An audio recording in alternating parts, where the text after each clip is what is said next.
నటరత్న ఎన్టీఆర్ మేకప్కి వాడిన టవల్స్ ఇంటికి తీసుకువెళతారు అనే ప్రచారం ఆ రోజుల్లో జరిగేది.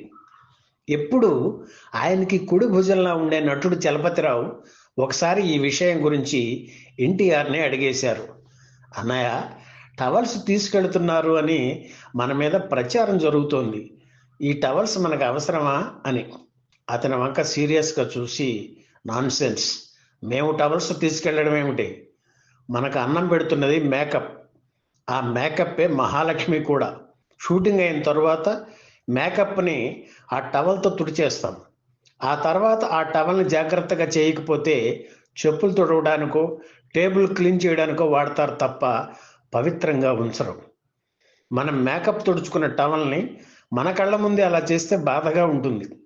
అందుకే ఆ టవల్ని ఇంటికి తీసుకువెళ్ళి శుభ్రంగా ఉతికించి పవిత్రంగా ఉంచుతాం. అంతేగాని ఆ టవల్స్తో ఏం చేసుకుంటాం అని వివరించారు ఎన్టీఆర్.